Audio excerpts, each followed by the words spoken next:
ठीक है। तो अब पीवी नरसिम्हन राव कमेटी की अगर बात करें तो पीवी नरसिम्हन राव कमेटी जो है वो आई थी 1993 झारखंड मुक्ति मोर्चा ब्राइबरी केस हुआ था उसके अगेंस्ट में दिया गया था। और उन्होंने बोला था कि जो भी हमारे लेजिस्लेटर्स हैं, मतलब जो भी हमारे एमपीज़ और एमएलएज हैं, उनको क्रिमिनल प्रोसीडिंग से, जो भी अगर ब्राइबरी चार्जेस हैं उनके ऊपर, तो उनको क्रिमिनल प्रोसीडिंग से ड्यूरिंग द सेशन उनको जो है इम्यूनिटी दी जाएगी, लीगल इम्यूनिटी दी जाएगी। मतलब वहाँ पे कोई अरेस्ट नहीं होगा, कोई कुछ चीज़ें नहीं होंगी। तो these are the privileges given to the parliament members. तो पार्लियामेंट्री प्रिविलेजेस एमपी एमएलएज दोनों को दी गई हैं। और यही है कि लीगल इम्यूनिटी प्रोवाइड करना हमारे क्रिमिनल प्रोसिक्यूशन से। आर्टिकल 105 क्लॉज 2 पार्लियामेंट से रिलेटेड है एंड 194 क्लॉज 2 जो है वो स्टेट लेजिस्लेचर से रिलेटेड है। अब what is parliamentary privileges? Parliamentary privileges generally legal immunity है जो जनरली एमपीज़ और एमएलएज को दिया जाता है कि वो सिविल और criminal cases during the session और ड्यूरिंग द सिटिंग अगर वो परफॉर्म कर रहे हैं, अपने ये पार्लियामेंट में बैठे, तो उस टाइम के लिए उनको जो है लीगल प्रोटेक्शन दिया जाए, उनको प्रोटेक्शन दिया जाए against the civil and criminal liabilities. अगर कोई इंडिविजुअल अथॉरिटी जो है पार्लियामेंट्री प्रिविलेजेस को अंडरमाइन करता है तो उसको ब्रीच ऑफ प्रिविलेज कंसीडर किया जाएगा। ठीक है। अब पार्लियामेंट ने अभी तक अगर बात करें तो कोई भी स्पेशल लॉ नहीं बनाया है कि इनको पूरी तरह कोडिफाई किया जाए। सिर्फ आर्टिकल 105 क्लॉज 2 और 194 क्लॉज 2 में पार्लियामेंट्री प्रिविलेजेस मेंशन है। पार्लियामेंट जो है वो सोल अथॉरिटी है कि अगर हमारा contempt of the house breach हो रहा है या फिर हमारी प्रिविलेजेस ब्रीच हो रही हैं तो कोई भी कोर्ट जो है उसमें इंक्वायर नहीं करेगा, पार्लियामेंट ही इंक्वायर करेगी। पार्लियामेंट ही सोल अथॉरिटी है वो सब चीज़ें देखने की। तो याद रखिएगा, कोई भी कोर्ट इंटरेस्ट नहीं दिया गया है, कोई भी किसी भी कोर्ट को पावर नहीं दी गई है कि पार्लियामेंट्री प्रिविलेजेस को ब्रीच और कंटेम्प्ट ऑफ हाउस को देखे। मेंबर जो है हाउस का, जो कोई भी मेंबर है वो क्वेश्चन निकाल सकता है कि ये जो है हमारी पार्लियामेंट्री प्रिविलेजेस को ब्रीच कर रहे हैं और उसके लिए उनको किसका कंसेंट चाहिए होगा? स्पीकर और चेयरमैन का कंसेंट चाहिए होगा। ठीक है। तो कोई भी मेंबर कर सकता है with the consent of speaker and chairman. Now let's come to the what are the privileges जो है 5 सोर्सेज पे बेस्ड है। फर्स्ट है कॉन्स्टिट्यूशनल प्रोविजंस, तो आर्टिकल 105 जो कि हमारे पार्लियामेंट से रिलेटेड है, आर्टिकल 194 जो कि स्टेट लेजिस्लेचर से रिलेटेड है। अब आर्टिकल 105 क्लॉज 2 क्या बोलता है कि कोई भी पर्सन जो है वो लायबल नहीं है विथ रिस्पेक्ट ऑफ पब्लिकेशन। अगर अथॉरिटी के अंदर मेंशन है कि वो जो है इसको पब्लिक कर सकता है, इस पेपर वर्ड्स को वो कर सकता है, कोई रिपोर्ट दे सकता है, तभी जो है वो पर्सन कर सकता है, वरना वो नहीं कर सकता। सिमिलर प्रोविज़न जो है स्टेट लेजिस्लेचर के लिए भी दिया गया है। फिर freedom of speech in parliament अगर बात करें तो आर्टिकल 105 क्लॉज 2 ही बोलता है कि कोई भी मेंबर जो है किसी भी कोर्ट में अपने किसी कंडक्ट के लिए, क्या कुछ भी बोलने के लिए, कुछ भी वोट करने के लिए लायबल नहीं है कि किसी भी कोर्ट में जाके प्रोसीडिंग को अटेंड करे। द फ्रीडम जो है ये हमारे प्रोविज़न जो है कॉन्स्टिट्यूशन के सब्जेक्ट में आता है। आर्टिकल 121 जो है वो रिस्ट्रिक्ट करता है कि मतलब जो सुप्रीम कोर्ट का है तो उसमें जजेस के कंडक्ट को आप नहीं डिस्कस कर सकते। ठीक है। तो दिस इज़ मेंशन। फिर आर्टिकल 122 हमारे कोर्ट को रेस्ट्रिक्ट करता है कि कोई भी प्रोसीडिंग्स जो है पार्लियामेंट की उसकी वैलिडिटी ना इंक्वायर करे। तो आर्टिकल 122 ये हो गया। तो हमारी पार्लियामेंट्री जो मेंबर्स हैं उनको बहुत सारे चीज़ें मिलती हैं, पावर्स मिलती हैं और लीगल इम्यूनिटीज़ मिलती हैं। फिर आते हैं लॉ मेड बाय पार्लियामेंट, तो फ्रीडम फ्रॉम अरेस्ट। तो कोड ऑफ सिविल प्रोसीजर जो है 1908 का वो हमको प्रोवाइड करता है कि किसी भी सिविल केस में अगर ड्यूरिंग द सेशन मतलब 40 डेज सेशन के पहले 40 डेज सेशन के बाद आप अरेस्ट नहीं कर सकते किसी भी एमपी एमएलएज को। और बट ये क्रिमिनल केस में अप्लाई नहीं होता। क्रिमिनल केस में आप अरेस्ट कर सकते हैं बट सिविल केसेस में आप नहीं कर सकते।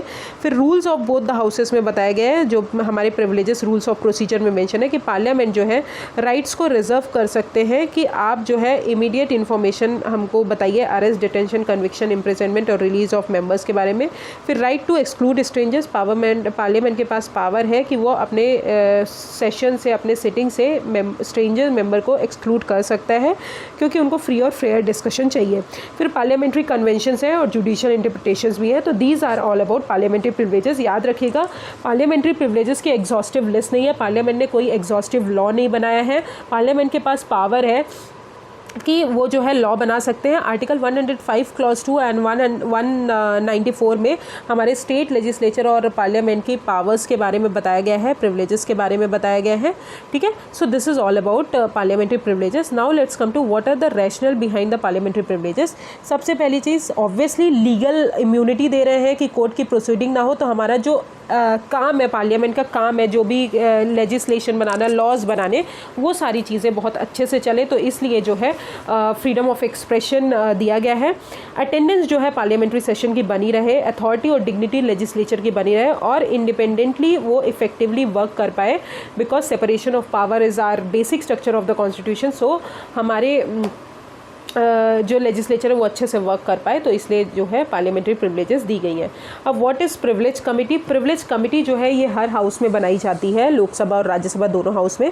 लोकसभा में 15 मेंबर होते हैं इसमें, और राज्यसभा में 10 मेंबर होते हैं, जो कि लोकसभा में स्पीकर नॉमिनेट करते हैं और राज्यसभा में हमारे चेयरमैन नॉमिनेट करते हैं। उनका फंक्शन सिंपल इतना सा है कि हमारी जो प्रिविलेजेस हैं उनकी ब्रीच ना हो, क्वेश्चन देखना, ठीक है, रिगार्डिंग द हाउस कि कैसे हमारी प्रिविलेजेस ब्रीच हो रही हैं या नहीं हो रही हैं, वो सारी चीज़ें पार्लियामेंट्री प्रिविलेजेस का कमिटी का फंक्शन है। अब next is contempt of house. Contempt of house is very different from the parliamentary privileges, ठीक है, breach of privilege. Contempt of house में अगर बात करें, कंटेम्प्ट ऑफ हाउस में कोई भी हाउस की जो प्रैक्टिस है, फॉर एग्जांपल मोशन पास हो रहा है, एडजर्नमेंट है, या फिर हाउस में जितनी भी प्रोसीडिंग्स होती है उनको अगर कोई ऑमिट कर रहा है, ऑब्स्ट्रक्ट कर रहा है, तो उसको कंटेम्प्ट ऑफ द हाउस बोलेंगे, ठीक है। पार्लियामेंट जो है वो सोल अथॉरिटी है, वो कंटेम्प्ट और ब्रीच डिसाइड करने के लिए, कोई भी कोर्ट इसके लिए इंटरेस्ट नहीं किया गया है। हाउस जो है house can commit an offender to custody or prison for contempt for a period limited to the duration of house session, ठीक है। तो हाउस सेशन के लिए, हाउस सेशन जितने टाइम तक चल सकता है, तो हाउस जो है वो ऑफेंडर को कस्टडी में ले सकता है। अगर in case MP member of parliament guilty found किया गया है तो उसको हाउस से सस्पेंड भी किया जा सकता है और फेस एक्सपल्शन, ठीक है। So this is all about the contempt of the house and breach of privilege. Next come to expulsion of lawmakers, जो हमने अभी देखा कि एक्सपल्शन जो है, एक्सपल्शन मतलब होता है कि कोर्ट जो है, पार्लियामेंट जो है हाउस से सस्पेंड कर सकते हैं। तो लोकसभा ने अभी बहुत सारे मेंबर्स को एक्सपेल किया, मतलब हटाया। क्यों हटाया? क्योंकि उन्होंने गिफ्ट्स और इलीगल ग्रेटिफिकेशन जो है एक्सेप्ट किया बहुत लोगों से, based on ethics committee report. अब what is ethics committee? Ethics committee जो है दोनों हाउसेस में बनी है। 15 मेंबर्स हैं हमारे लोकसभा में, जो कि स्पीकर नॉमिनेट करते हैं, और उनका टर्म 1 ईयर होता है। फंक्शंस की अगर बात करें तो अनएथिकल बिहेवियर जो है मेंबर्स का, उनको देखना, रिकमेंडेशन करना कि कोड ऑफ कंडक्ट बनाइए। फर्स्ट एथिक्स कमेटी लोकसभा की बनी थी 2000 में, और राज्यसभा की बनी थी 1997 में। सो this is all about ethics committee. अब एक्सपल्शन ऑफ लॉ मेकर की बात करें तो ये कॉन्स्टिट्यूशनल तरीके से भी किया जा सकता है और लीगल तरीके से भी किया जा सकता है। अब कॉन्स्टिट्यूशनल बेसिस की अगर बात करें तो ऑब्वियसली हमने अभी पढ़ा, ब्रीच ऑफ प्रिविलेजेस और कंटेम्प्ट ऑफ हाउस के लिए हाउस जो है वो सस्पेंड कर सकता है मेंबर को, किसी भी मेंबर को, bye simple majority. Simple majority के थ्रू सस्पेंड कर सकता है। अब सिंपल मेजॉरिटी जो है वो मैंने बहुत अच्छे से पढ़ा है, आप मुझे कमेंट सेक्शन में बताएंगे कि सिंपल मेजॉरिटी क्या होती है, ठीक है। फर्दर अगर बात करें तो एथिक्स कमेटी का इन्वॉल्वमेंट अगर आप कर रहे हैं तो इसका मतलब ये नहीं कि आप जो हमारे मेंबर हैं उसको आप एक्सक्लूड ही कर रहे हैं और हटा ही रहे हैं। लीगल बेसिस की बात करें तो स्मूथ फंक्शनिंग और ऑर्डर को मेंटेन करने के लिए प्रिसाइडिंग ऑफिसर मतलब speaker of the Lok Sabha and chairman of the Rajya Sabha, उनके पास पावर है कि वो मेंबर को हाउस से हटा सकते हैं, विड्रॉ कर सकते हैं। अगर एक्सट्रीम मिसकंडक्ट है तो हाउस जो है वो ये बोल सकता है कि मेंबर जो है अनफिट है हमारे हाउस की प्रोसीडिंग्स के लिए, इसलिए उनको हटाया जाए। So this is all about legal basis. Next come to rules of procedure and conduct of business related to suspension in Lok Sabha and Rajya Sabha. अब रूल्स ऑफ लोकसभा की बात करें तो आर्टिकल 373 में मेंशन किया गया है, रूल 373 में। तो यहाँ पे प्रिसाइडिंग ऑफिसर को पावर दिया गया है कि वो किसी भी एमपी को विड्रॉ कर सकता है, जितनी भी मतलब रिमेनिंग डे सेशन होता है, फिर सिटिंग होती है, सेशन के अंदर सेशन बड़ा टर्म होता है, फिर सिटिंग होती है, ठीक है। तो सिटिंग के अंदर अगर मान लीजिए 10 दिन की सिटिंग है तो 10 दिन के लिए आप किसी भी मेंबर को विड्रॉ कर सकते हैं अगर उन्होंने कोड ऑफ कंडक्ट और हमारा ब्रीच किया है वो। फिर रूल 374 जो है वो हमको अलाउ करता है कि हम एमपी को सस्पेंड कर सकते हैं for a period not exceeding the remainder of the session. जितना सेशन बचा है उस सेशन के लिए हम उनको सस्पेंड कर सकते हैं। फिर रूल 374 क्लॉज ए में दिया है जो कि 2001 में लाया गया, वो स्पीकर को अलाउ करता है कि वो किसी भी एमपी का नेम लेकर ऑटोमेटिकली सस्पेंड कर सकते हैं उनको 5 दिन के लिए, और the remaining part of the session जो भी हमारा कम हो। नेक्स्ट अगर बात करें रूल्स ऑफ राज्यसभा की, तो रूल 255 हमको चेयरमैन को, rule obviously chairman is the head of the Rajya Sabha, तो चेयरमैन को डायरेक्ट कर सकते हैं कि किसी भी मेंबर को आप इमीडिएटली हटा सकते हो for disorder conduct. Rule 256 house जो है वो अडॉप्ट कर सकता है मोशन। याद रखिएगा लोकसभा के लिए मोशन की ज़रूरत नहीं है, बट राज्यसभा में अगर किसी मेंबर को आपको सस्पेंड करना है तो आपको मोशन ही पास करना पड़ेगा। तो हाउस में adopt a motion suspending the member, disregard chair's authority, और जिसके लिए for not exceeding remainder of the session. Unlike Lok Sabha, Rajya Sabha जो है वो सस्पेंड करेगा मेंबर्स को ओनली विथ मतलब Rajya Sabha can not suspend its members without passing a motion. तो राज्यसभा जब तक मोशन नहीं पास करेगा तब तक मेंबर को सस्पेंड नहीं कर सकता, बट लोकसभा जो है बिना मोशन पास किए भी मेंबर को सस्पेंड कर सकते हैं उनके अनएथिकल बिहेवियर्स के लिए। सो this is all about expulsion of the law makers. Next article 122 जो है इंडियन कॉन्स्टिट्यूशन का, वो पार्लियामेंट्री प्रोसीडिंग्स के बारे में बताता है, और पार्लियामेंट्री प्रोसीडिंग्स जो है वो जुडिशरी में क्वेश्चन नहीं की जा सकती, और जुडिशरी जो है वो इंटरफेयर नहीं करता। इन राजा रामपाल केस बट बहुत सारे कोर्ट्स ने हमारा इंटरफेयर किया। फिर एक्सपल्शन एंड डिस्क्वालिफिकेशन जो है वो दोनों सेम नहीं है, क्योंकि एक्सपल्शन में क्या होता है, पार्लियामेंट इलेक्शन कंटेस्ट कर सकते हैं, मतलब इलेक्शन के लिए खड़े हो सकते हैं, बट डिस्क्वालिफिकेशन में पार्लियामेंट्री जो मेंबर्स हैं वो इलेक्शन कंटेस्ट नहीं कर सकते। तो this is the difference between the expulsion and the disqualification. अब डिस्क्वालिफिकेशन ऑफ लॉ मेकर्स की बात करें तो आरपीए एक्ट 1951 में दिया है कि अगर 2 साल और 2 साल से ज़्यादा में आप जेल में रहे हैं तो आप जो है 6 साल तक के लिए इलेक्शन के लिए डिस्क्वालीफाई हो जाएंगे। 10th शेड्यूल जो है इंडियन कॉन्स्टिट्यूशन का, जो 52nd कॉन्स्टिट्यूशन अमेंडमेंट के थ्रू एड अप किया गया, वो ग्राउंड ऑफ डिफेक्शन बताते हैं कि कैसे डिस्क्वालीफाई किया जा सकता है मेंबर्स को। फिर article 102 clause 1 and 191 clause 1, MP और एमएलएज जो है वो अगर वो ऑफिस ऑफ प्रॉफिट होल्ड कर रहे हैं, अनसाउंड माइंड और इनसॉल्वेंट है, तो उनका वैलिड सिटीजनशिप नहीं है, तो वो भी डिस्क्वालीफाई हो सकते हैं। ठीक है, so this is all about the disqualification of the lawmakers. Now let's come to anti defection law. Anti defection law इसीलिए मैंने वहाँ पे ज़्यादा एक्सप्लेन नहीं किया क्योंकि वो दिया था। अब एंटी डिफेक्शन लॉ की अगर बात करें तो महाराष्ट्र स्पीकर ने बहुत सारे पिटिशंस को अभी डिसमिस किया for the disqualification of MLAs under anti defection law. अब एंटी डिफेक्शन लॉ की अगर बात करें तो ये 10th शेड्यूल में जोड़ा गया। याद रखिएगा किस में जोड़ा गया, 10th शेड्यूल में जोड़ा गया by what 52nd constitution amendment 1985। और कोई भी क्वेश्चन रिगार्डिंग डिस्क्वालिफिकेशन अगर एंटी डिफेक्शन लॉ के अंदर आ रहा है तो स्पीकर और चेयरमैन डिसाइड करेंगे। अब डिस्क्वालिफिकेशन होता कैसे है, पहली चीज़ कि डिस्क्वालिफिकेशन तीन टाइप के मेंबर्स होते हैं हमारे पार्लियामेंट में, एक independent member, nominated member and a member itself जो इलेक्टेड मेंबर है। अब मेंबर की अगर बात करें, जो इलेक्टेड मेंबर है, अगर उन्होंने वॉलेंट्री अपनी मेंबरशिप अपने पार्टी से हटा दी तो वो डिस्क्वालीफाई होंगे। दूसरा, अगर उन्होंने पार्टी जिस हिसाब से वोट कर रही है और उस तरीके से उसी डायरेक्शन में उन्होंने वोट नहीं किया और उन्होंने मना कर दिया वोट करने से, तो भी वो डिस्क्वालीफाई हो जाएंगे। ठीक है। सेकंड, इंडिपेंडेंट मेंबर अगर कोई भी पॉलिटिकल पार्टी ज्वाइन करता है तो उसको डिस्क्वालीफाई किया जाएगा आफ्टर एन इलेक्शन। और नॉमिनेटेड मेंबर को 6 मंथ दिया जाता है। 6 मंथ में आप कोई भी पॉलिटिकल पार्टी ज्वाइन करना चाहते तो कर लीजिए, और अगर आप 6 मंथ के बाद ज्वाइन करेंगे तो आपको भी डिस्क्वालीफाई किया जाएगा। तो दिस इज द डिस्क्वालीफिकेशन के 3 ग्राउंड्स हैं, मतलब तीन लोग को डिस्क्वालीफाई करा जा सकता है। अब एक्सेप्शंस की बात करें तो अब इसमें भी कुछ एक्सेप्शंस हैं। तो लॉ ने अलाउ किया है कि अगर 2/3 जो है मेजॉरिटी है, 2/3 जो है लेजिस्लेटर्स फेवर है मर्जिंग के, पॉलिटिकल पार्टीज़ के मर्जिंग के, तो वो जो है डिस्क्वालिफिकेशन में काउंट नहीं होगा। और दूसरा, अगर कोई पर्सन इलेक्ट हुआ है as a speaker of Lok Sabha, chairman of Rajya Sabha, deputy speaker of Lok Sabha, तो अगर और वो जिस पार्टी से सेलेक्ट हुआ था उस पार्टी से रिज़ाइन करके अलग होता है और फिर से उस पार्टी को ज्वाइन करता है तो वो भी डिस्क्वालीफाई नहीं होंगे। ठीक है। अब प्रेजेंटली अगर बात करें तो कोई भी लॉ ने कोई टाइम लिमिट नहीं बताई है कि प्रिसाइडिंग ऑफिसर्स को कितने टाइम में ही ये डिसीजन लेना है कि एंटी डिफेक्शन केस है या नहीं है, तो ये कोई लॉ नहीं बनाया गया है। अब जुडिशियल प्रोनाउंसमेंट की बात करें रिलेटेड टू 10th शेड्यूल, तो किहोतो होलोहन केस जो है 1992 में आया। अब सुप्रीम कोर्ट ने बोला कि एंटी डिफेक्शन लॉ जो है, जो हमारे स्पीकर का डिसीजन है वो भी जुडिशियल रिव्यू के लिए एप्लीकेबल है। स्पीकर का डिसीजन, अगर स्पीकर एंटी डिफेक्शन लॉ में कोई भी डिसीजन ले रहा है और वो गलत है तो जुडिशल रिव्यू हम कर सकते हैं। फिर केशमा मेघचंद्र सिंह 2020 केस जो है सुप्रीम कोर्ट ने अभी जो भी पिटिशंस हैं डिस्क्वालिफिकेशन के अंडर द 10th शेड्यूल, उन्होंने बोला कि विद इन 3 months आपको डिसाइड करना पड़ेगा from the date of their filing. और सुप्रीम कोर्ट ने बोला कि एक आप परमानेंट ट्राइब्यूनल भी बनाइए जो हमारे 10th शेड्यूल के अंदर बनेगी और वो चीज़ों केसेस को डिसाइड करेगी। So this is all about the anti defection law. Next come to about whip जो है it is a very important thing जो कि दिया जाता है। रूल 2 जो है एंटी डिफेक्शन लॉ का, वो पार्टी मेंबर को इन ब्रैकेट में लाते कि जो भी हमारे पार्टी मेंबर हैं वो ओबीडियंस के साथ वर्क कर रहे हैं और रूल्स और पॉलिसीज़ के अंदर वर्क कर रहे हैं या नहीं कर रहे हैं। इन पार्लियामेंट पैरेलेंस अगर बात करें तो विप वो होता है, विप मतलब एक रिटन ऑर्डर होता है पार्टी मेंबर के लिए कि आप जो है इस डायरेक्शन को फॉलो करिए, या फिर एक डेजिग्नेटेड ऑफिशियल होता है, किसी पर्सन को दिया जाता है जो हमारे डायरेक्शन को इशू करता है।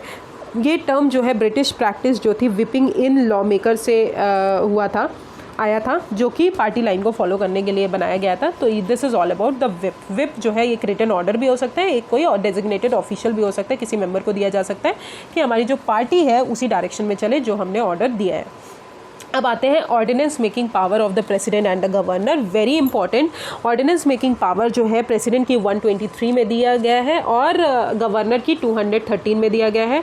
ऑर्डिनेंस मेकिंग पावर मतलब होता है, सिंपल मतलब अगर हमारी पार्लियामेंट सेशन में नहीं है, पार्लियामेंट सेशन में नहीं है और बहुत ज़रूरी है कि हमको कोई लॉ पास करना है, तो प्रेसिडेंट और गवर्नर जो है ऑर्डिनेंस इशू कर सकते हैं।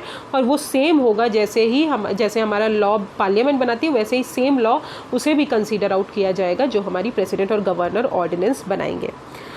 अब रीसेंट एनालिसिस ये बोला गया है कि नंबर ऑफ ऑर्डिनेंस जो थे वो पहले के ज़माने में बहुत ज़्यादा हमारे इशू किए जाते थे प्रेसिडेंट के द्वारा सिंस 2019, बट 2022 एक पहला साल है जहाँ पे 59 ईयर्स में कोई भी मतलब इतने साल से अगर बात करें तो 2022 में कोई भी ऑर्डिनेंस प्रमलगेट नहीं किया गया, मतलब कोई भी ऑर्डिनेंस नहीं लाया गया। अब ordinance making power of president and governor की बात करें तो ऑर्डिनेंस जो है वो टेम्परेरी लॉज हैं। टेम्परेरी लॉज का मतलब आप समझते हैं, टेम्परेरी लॉज मतलब होता है कि सिंपल 1-2 महीने के लिए है, ऐसा नहीं है कि वो बना दिया तो वो हमेशा के लिए चलेगा। तो these are the temporary laws जो कि हमारे प्रेसिडेंट जब पार्लियामेंट सेशन में नहीं रहती तब हमारे प्रेसिडेंट जो है इसको लाते हैं। पावर टू प्रोमulgate द ऑर्डिनेंस जो है वो किसके अंदर, किन किन एक्ट्स के अंदर हमने देखा, Indian council act 1861, government of India act 1909 and government of India act 1935। अब आर्टिकल 123 जो है प्रेसिडेंट के ऑर्डिनेंस को बताता है, आर्टिकल 213 हमारे गवर्नर के ऑर्डिनेंस को बताता है। Very important articles, that's why मैं आपको शुरू में भी बताई और अभी भी बता रही हूँ।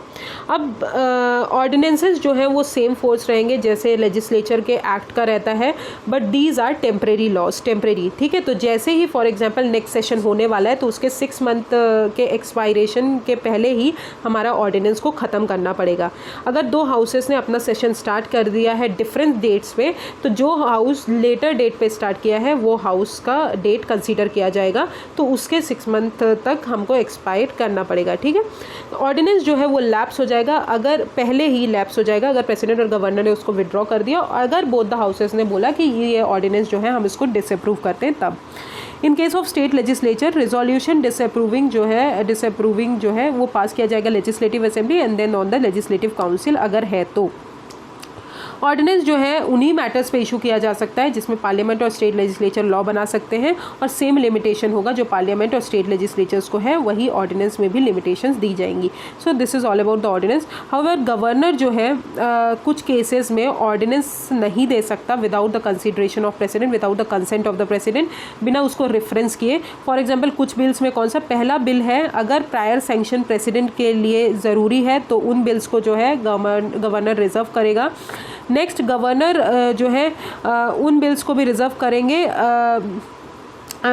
जो बिल जो है हमारे प्रेसिडेंट के कंसीडरेशन के बिना नहीं पास हो सकते, और if an act or of state legislature containing the same provision would have been invalid without receiving the president assent, तो उनको भी रिजर्व करना पड़ेगा। So this is all about the bills जो 3 केसेस में गवर्नर को रिजर्व करने पड़ेंगे प्रेसिडेंट के लिए। अब जुडिशियल प्रोनाउंसमेंट देखते हैं रिलेटेड टू ऑर्डिनेंस। तो RC Cooper versus union of India 1970, apex court ने बोला कि प्रेसिडेंट का डिसीजन जो है वो चैलेंज किया जा सकता है, कि वो प्रेसिडेंट का डिसीजन जो है इसलिए चैलेंज किया जा सकता है क्योंकि इमीडिएट एक्शन नहीं चाहिए हमको लॉ में।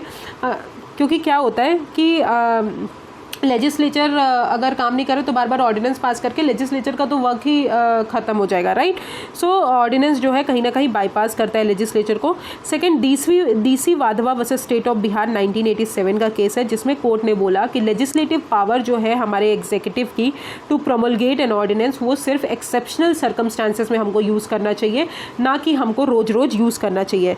फिर आते Krishna Kumar Singh versus state of Bihar 1994, court ने बोला कि सेटिस्फैक्शन जो है प्रेसिडेंट का under article 123 and satisfaction of governor under article 213 while issuing an ordinance, ये जो है जुडिशियल रिव्यू के लिए एप्लीकेबल है। बिना जुडिशियल रिव्यू के आप मतलब ऐसा नहीं है कि आप जुडिशियल रिव्यू नहीं कर सकते हैं, तो जुडिशियल रिव्यू के लिए एप्लीकेबल है। So this is all about the ordinance making power of president and governor. Next come to secretariat of parliament, very important. I hope आपने पार्लियामेंट चैप्टर पढ़ लिया होगा लक्ष्मीकांत से। एज द पार्लियामेंट ने अभी 75 ईयर्स कंप्लीट किया है, तो पार्लियामेंट सेक्रेटेरिएट जो है कस्टोडियन है प्रोसीजर, प्रेसिडेंट और जो भी हमारी लेजिस्लेटिव नॉलेज है हमारे पार्लियामेंट की दोनों हाउसेस की, उनके लिए जो है पार्लियामेंट सेक्रेटेरिएट बनाया जाता है। अब कॉन्स्टिट्यूशनल प्रोविजंस की अगर बात करें तो आर्टिकल 98 है, हर हाउस में एक सेपरेट सेक्रेटेरियल स्टाफ होना चाहिए, जो कि कॉन्स्टिट्यूशन में मेंशन है। पार्लियामेंट में बाय लॉ जो है लॉ बना के उनको रेगुलेट कर सकती है, उनको रिक्रूट कर सकती है, उनको अपॉइंट कर सकती है हर हाउसेज में, बट पार्लियामेंट ने अभी तक कोई लॉ ऐसा बनाया नहीं है। और ये जो आर्टिकल है ये भी अलाउ करता है कि पोस्ट जो है हमारे दोनों हाउस के लिए कॉमन होंगी पार्लियामेंट में। अब आर्टिकल 187 जो है वो सिमिलर प्रोसीजर लेकर चलता है फॉर द स्टेट लेजिस्लेचर।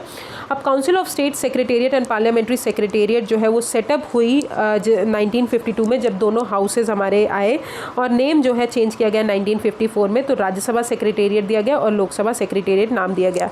अब सेक्रेटेरिएट जो है बोथ द हाउसेज के वो 10 सर्विसेज में डिवाइडेड है on the functional basis, like legislature,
को एडमिनिस्ट्रेटिव हेड की बात करें तो सेक्रेटरी जनरल होते हैं, और ये रिक्रूटमेंट और कंडीशन जो है लोकसभा रूल के थ्रू गवर्न की जाती है, जो कि प्रमोलगेट कौन करेगा, president with consultation with speaker.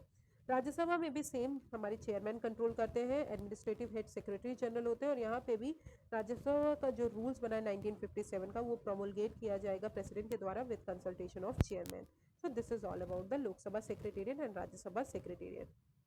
Now let's come to democratic decentralisation in India. तो 2023 ईयर जो है वो 30th एनिवर्सरी है ऑफ द 73rd एंड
1996 में लाया गया। दिलीप सिंह भूरिया कमेटी जो थी उनके रिकमेंडेशन में इसको एनैक्ट किया गया और ये जो है उन शेड्यूल एरियाज़ में लगेगा जो हमारे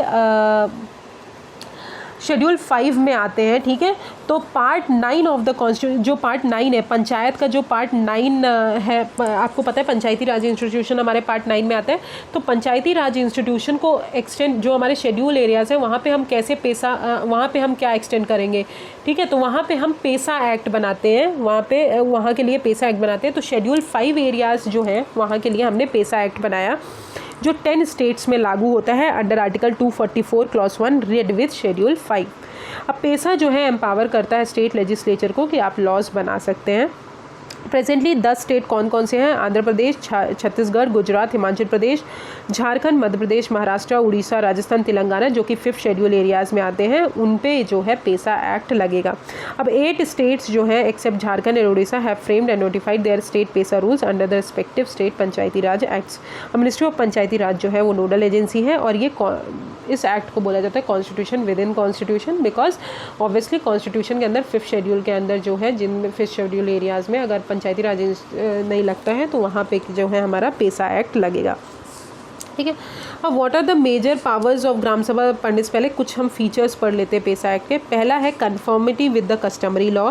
तो स्टेट लेजिस्लेशन जो है, जो भी पंचायत की स्टेट लेजिस्लेशन है, उसको कस्टमरी लॉ को प्रोटेक्ट करना है, ट्रेडिशनल राइट्स को प्रोटेक्ट करना है, रिलीजियस प्रैक्टिसेस को प्रोटेक्ट करना है। ग्राम सभा जो है, हर विलेज में ग्राम सभा होनी चाहिए और उसमें जो है वो मेंबर होंगे जो इलेक्टोरल रोल में जिनका नाम प्रेजेंट होगा, तो वो मेंबर ग्राम सभा के मेंबर होंगे। रोल और रिस्पॉन्सिबिलिटी ग्राम सभा की बात करें तो ग्राम सभा के पास रिस्पॉन्सिबिलिटी है for the all development works, और ग्राम सभा के पास ये भी रिस्पॉन्सिबिलिटी है, वो इंश्योर करना चाहिए कि वो हमारे ट्रेडिशनल और कस्टम राइट को सेफगार्ड कर रहे हैं और प्रिजर्व कर रहे हैं, ठीक है। And other rights of gram सभा की बात करें तो मैंडेटरी कंसल्टेशन आपको करना पड़ेगा ग्राम सभा से अगर आपको लैंड एक्वायर करना है in schedule areas, prevent alienation of land, restore alienated land, institution on functionaries in all sectors and local plans, manage minor, gram sabha manage करती है minor water bodies on ownership of minor forest produce, regulate कर सकती है और restrict कर सकती है liquor का सेल, मैनेज कर सकती है विलेज मार्केट और money lending to schedule tribe, money lending to scheduled tribes, resettlement and rehabilitation and prospecting, licensing, mining leases for minor minerals. So these are the power and function of the gram sabha. Next अगर बात करें reservation की, तो हर पंचायत में जो है seats जो है रिजर्व होनी चाहिए मिनिमम 50% उन्हीं कम्युनिटीज़ के लिए, और चेयरपर्सन जो है वो सिर्फ शेड्यूल ट्राइब्स ही बन सकता है एट ऑल लेवल्स। याद रखेगा, चेयरपर्सन सिर्फ शेड्यूल ट्राइब्स ही बन सकते हैं, बट मिनिमम 50% सीट्स जो है वो रिजर्व होनी चाहिए हमारे पॉपुलेशंस के लिए हर पंचायत में। अब 5th एंड 6th शेड्यूल की बात करें तो बहुत इंपॉर्टेंट है। 5th शेड्यूल वो 5th शेड्यूल कॉन्स्टिट्यूशन का वो शेड्यूल है जहाँ पे उन शेड्यूल एरियाज़ को एडमिनिस्टर करना है जो हमारे 10 शेड्यूल एरियाज़ 10 स्टेट्स में आते हैं, एक्सेप्ट अगर बात करें Meghalaya, Assam, Tripura, Mizoram, because it comes under the 6th schedule, ठीक है। अब क्रिएशन, काउंसिल क्रिएशन, यहाँ पे एक काउंसिल क्रिएट की जाएगी थ्रू स्टेट लेजिस्लेचर। ऑटोनॉमी की बात करें तो सेल्फ गवर्नेंस थ्रू ग्राम सभा 5th शेड्यूल में, और 5th शेड्यूल जो है इसमें ट्राइबल एडवाइजरी काउंसिल बनाई जाती है जिसका सिर्फ एडवाइजरी पावर ही होता है। अब आते हैं 6th शेड्यूल। 6th शेड्यूल में आर्टिकल 244 क्लॉज 2 एंड 275 क्लॉज 1 ये एडमिनिस्टर करते हैं 4 एरियाज़ को, याद रखेगा, वेरी इंपॉर्टेंट, आसाम, मेघालय, मिजोरम, त्रिपुरा। इसमें एक ऑटोनॉमस डिस्ट्रिक्ट काउंसिल बनाई जाती है जो हमारी कौन बनाती है, कॉन्स्टिट्यूशन बनाती है, ठीक है। ऑटोनॉमस डिस्ट्रिक्ट काउंसिल कॉन्स्टिट्यूशन बनाई है, बट उसमें जो ट्राइबल 5th शेड्यूल में जो ट्राइबल एडवाइजरी काउंसिल है वो हमारे स्टेट लेजिस्लेचर बनाएंगे।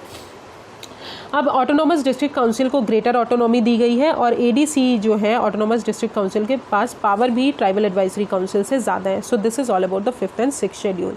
Next come to other important news. Other important news में अगर बात करें तो पैनल ऑफ वाइस चेयरपर्सन की बात करें तो अभी राज्यसभा चेयरमैन ने ऑल विमेन पैनल जो है वाइस चेयरपर्सन की कॉन्स्टिट्यूट की है under the rules of Rajya Sabha. उन्होंने बोला है कि चेयरमैन जो है वो नॉमिनेट कर सकते हैं, जो हमारे राज्यसभा के मेंबर्स हैं उन्हीं में से कुछ मेंबर्स को वो पैनल ऑफ वाइस चेयरपर्सन बना सकते हैं, और कोई अगर हमारे चेयरमैन और डिप्यूटी चेयरमैन हमारे हाउस से एब्सेंट है तो उस टाइम पे हमारे पैनल ऑफ वाइस चेयरपर्सन जो है हाउस को प्रिसाइड कर सकते हैं। हाउ अगर बात करें कि अगर डिप्यूटी चेयरमैन और चेयरमैन की पोस्ट वैकेंट है तब जो है हमारे panel of vice chairperson preside नहीं करेंगे, तब प्रेसिडेंट डिसाइड करेगा हाउस ऑफ द मेंबर से कि कौन प्रिसाइड करेगा, और उनके पास सेम पावर होंगी एज द चेयरमैन जब वो प्रिसाइड करेंगे, और होल्ड ऑफिस अंटिल जब तक new panel of vice chairperson नहीं बन जाता है। नेक्स्ट आते हैं पार्लियामेंट्री सेशन। पार्लियामेंट्री सेशन की अगर बात करें तो कॉन्स्टिट्यूशन ने कहीं पर स्पेशल सेशन मेंशन नहीं किया है। स्पेशल सेशन की अगर बात करें तो आप स्पेशल से मतलब ही समझ रहे होंगे, कोई भी अगर कोई स्पेसिफिक ओकेजन्स पे हमको स्पेशल सेशन चाहिए पार्लियामेंट का तो पार्लियामेंट कर सकती है। आर्टिकल 85 हमें बताता है कि पार्लियामेंट के 2 सेशन एटलीस्ट ट्वाइस ईयर वो मीट करने चाहिए, मतलब मिलने चाहिए 1 साल में 2 बार, और उनके बीच का गैप 6 मंथ से ज़्यादा नहीं होना चाहिए। बट बाय कन्वेंशन अगर बात करें, जो कि हमने बहुत पहले बता दिया कि पार्लियामेंट के 3 सेशंस होते हैं, monsoon session, budget session and winter session. However provision जो है ये प्रिवेंट नहीं करता कि पार्लियामेंट स्पेशल सेशन नहीं कर सकती। पार्लियामेंट जब भी उसको ज़रूरत हो तो वो स्पेशल सेशन कर सकती है। फिर cabinet committee on parliamentary affairs जो है वो डिटरमाइन करेंगे पार्लियामेंट्री सेशन की डेट और ड्यूरेशन, और प्रेसिडेंट जो है एमपीज़ को समन कर सकते हैं फॉर द सेशन। अब आते हैं immunity for the president. Immunity for the president की अगर बात करें तो सुप्रीम कोर्ट, ये न्यूज़ में इसलिए है कि सुप्रीम कोर्ट ने अभी बताया कि प्रेसिडेंट के नेम में अब कोई भी गवर्नमेंट है वो कोई भी इम्यूनिटी नहीं क्लेम कर सकती। तो सुप्रीम कोर्ट ने बोला अंडर आर्टिकल 299 उन्होंने बोला कि contract made by union and state in the name of president और governor does not give the government to break the statutory law. Government जो है वो स्टैट्यूटरी लॉ को ब्रेक नहीं कर सकती। अब आर्टिकल 361 है इंडियन कॉन्स्टिट्यूशन का, वो इम्यूनिटी और प्रोटेक्शन ग्रांट करते हैं प्रेसिडेंट को और गवर्नर को, कि प्रेसिडेंट और गवर्नर जो है इम्यून है कोर्ट प्रोसीडिंग के ड्यूरिंग द सेशन। अगर ड्यूटीज़ परफॉर्म कर रहे हैं ऑफिस में तो उनके खिलाफ कोर्ट प्रोसीडिंग्स नहीं होंगी। कंडक्ट ऑफ प्रेसिडेंट जो है तभी रिव्यू किया जाएगा under article 61 which is called an हमारा इम्पीचमेंट प्रोसेस है, अगर दोनों हाउसेज जो है वो डेजिग्नेट करेंगे एक ट्राइब्यूनल और another body to investigate the charges. तो इम्यूनिटी जो है प्रेसिडेंट को दी गई है।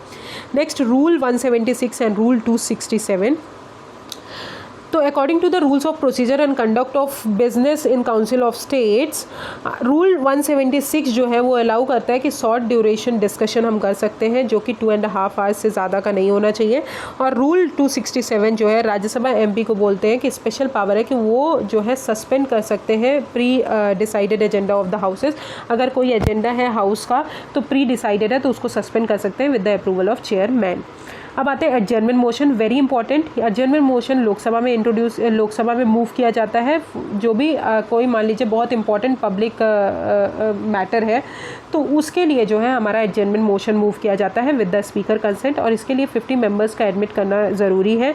और it involve an element of सेंशर against the government and hence Rajya Sabha is not permitted. Rajya Sabha को परमिट नहीं है कि वो ये डिवाइस यूज़ कर पाए। डिस्कशन जो है एडजर्नमेंट मोशन का वो 2 से 2.5 घंटे तक चलता है। ठीक है, तो this is all about adjournment motion. Next come to subordinate legislation and delegated legislation. तो अभी ये न्यूज़ में इसलिए है कि committee on subordinate legislation of Rajya Sabha ने अभी रिलीज़ किया कि delay in framing of rules under various act by the ministries report. Subordinate legislation का मतलब होता है कि मान लीजिए लेजिस्लेटर वर्क नहीं कर रही है तो लेजिस्लेटर जो है किसी भी सबऑर्डिनेट को आपने अलाउ कर सकती है कि आप जो है लेजिस्लेशन बनाएं। ठीक है, फॉर एग्जांपल मैं कोई लेजिस्लेटर हूँ, अगर मैं वर्क नहीं कर पा रही हूँ, मेरे साथ कोई प्रॉब्लम चल रही है तो मेरा कोई दूसरा मेंबर जो है उसको मैं अपनी ड्यूटीज़ प्रोवाइड कर दूंगी कि आप जो है ये काम कर दे, तो that is called subordinate legislation. तो subordinate legislation is the legislation made by an authority subordinate to legislature. तो मोस्ट एनेक्टमेंट जो है डेलीगेट करते हैं powers for making rules, regulation, bylaws etcetera to subordinate legislature like the executive. For example delegation of power, president को power delegate की जाती है, तो उसी तरह जो है सबऑर्डिनेट लेजिस्लेशन होता है। अब नीड क्या ज़रूरी है? ऑब्वियसली लेजिस्लेशन के पास टाइम लिमिट होती है तो सबऑर्डिनेट लेजिस्लेशन बहुत ज़रूरी हो जाता है। और एक्सपर्ट और टेक्नोक्रेट्स जो है सबऑर्डिनेट लेजिस्लेशन में, अगर हमको टेक्निकल चीज़ें चाहिए तो हम उनको डेलीगेट कर सकते हैं। अब committee on subordinate legislation Rajya Sabha की अगर बात करें तो वो कॉन्स्टिट्यूट की गई थी under the rule 204 of rules of procedure and conduct of business in council of state. Mandate यही है कि हमारी जो हाउसेस की रिपोर्ट है उसको स्क्रूटनाइज करना, whether the power of subordinate legislation जो पार्लियामेंट ने दी है वो एक्सरसाइज की जा रही है या नहीं की जा रही है। तो this is all about delegated legislation and subordinate legislation. Next come to parliament security breach. Parliament security breach की अगर बात करें, ये न्यूज़ में इसलिए है क्योंकि अभी रिसेंटली पार्लियामेंट की सिक्योरिटी जो है ब्रीच हुई, क्योंकि एक विजिटर एक कोई नॉर्मल आदमी विजिटर का पास लेके पार्लियामेंट में घुस गया और वहाँ पे उन्होंने कलर गैस कैनिस्टर रिलीज़ की जो कि येलो स्मोक एमिट करती है।